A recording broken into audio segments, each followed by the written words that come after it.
You look very lovely. Thank you, Nancy. All for you, all for you. Thank you. I'm flattered. I'm starting my week well.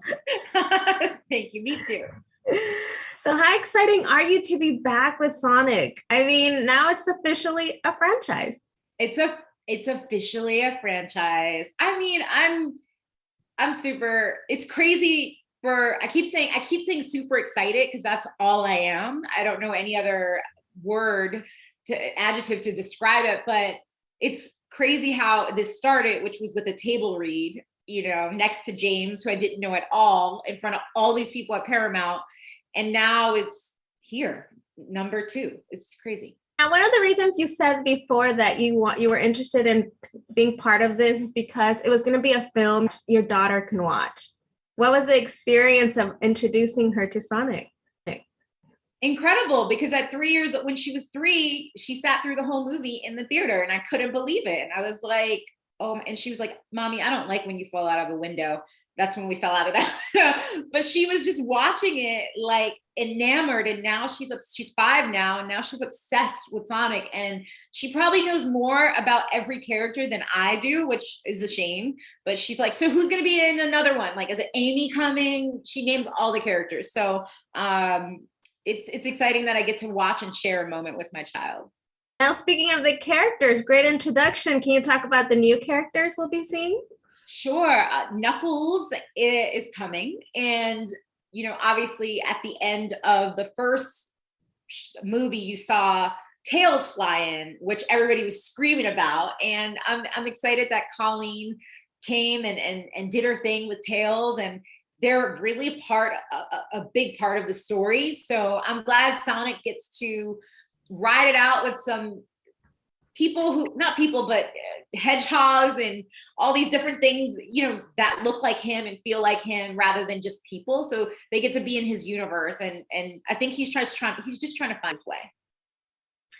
Another film that's for all ages. For the first one, there was the loneliness, the sadness that a lot of people can relate, at some point of our lives. What about for this film? This film is more about his, Sonic's independence, right? Like, he's known about town now. It's not like he's some blue blur and everybody's like scared of him about who he is. And he's feeling himself as a teenager. And now he's like, okay, Mom and Dad, bye. Like, y'all can go do your thing and I'm okay. Trust me. And so it's really about trusting those you love. Also, it's always about family and family doesn't just mean blood. It can mean friends, and it can mean just the people you love and who love you right back as much as you do. So I think there's just so many themes about where you fit in, right? And who is your tribe. And so I'm super excited for you guys to see Sonic on that journey. Is Maddie going to have to say Sonic again? Well, you'll see Maddie do a lot more action. And so I am thrilled to be real active in being part of Sonic's journey. I'm excited. Now, one that we found funny was Maddie being referred as the pretzel lady. I know. And I'm terrible at yoga in real life. So glad that people think I'm a pretzel lady. That was Sonic's first interaction with me, of him seeing me. So I'm grateful it's crazy because I'll meet moms or dads and they're like, you're pretzel lady, Tika, nice to meet you. I'm like, hey, but the kids, it's like a whole other generation of kids who are excited about this film. And it's something that they could co-view with their families. So now, can you share the moment you went back to set and got to see everybody? What was that warm, fuzzy feeling?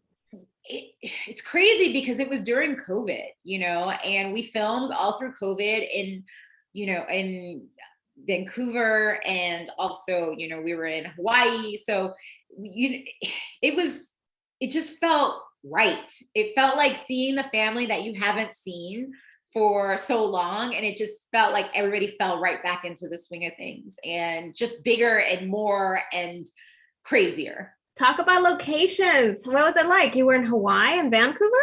Vancouver and Hawaii. Yeah, we were in both places. I mean, every actor's dream or crew member's dream is to film in Hawaii. So yeah, and Vancouver was great as well. Yeah, we were there and we all had a good time. It was almost like we weren't working, especially in Hawaii. Workation. Workation, I like that. So what was one of the scenes that you can tell us a little bit about? Oh man. There's so many scenes because Sonic is really funny. So, and he knows how to also, as a teenager, throw shade, So, to be honest, I feel like I can't pick just one part. One I love is every scene with my sister, played by Natasha Rothwell. That was a lot of fun. And I think anything with Sonic and James, I mean, everything. I love the movie.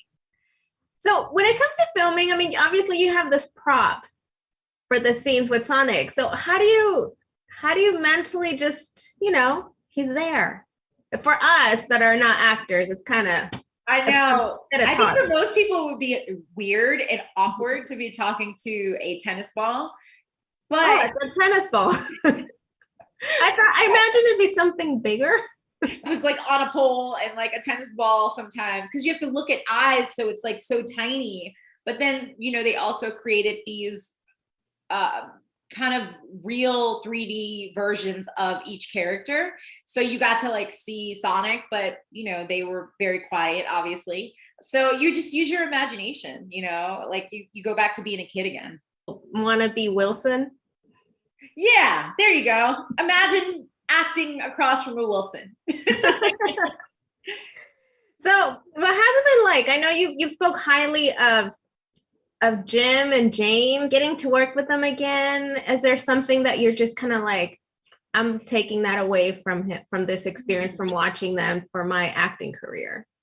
Yeah, I think Jim and James, they take risks, not even risks because they're not, nothing's being held to their head where they're in danger, but it could be scary to try new things, whether it's improving, which means, kind of going off the paper. It's not on the paper. You're just kind of whatever comes to your mind, you say it.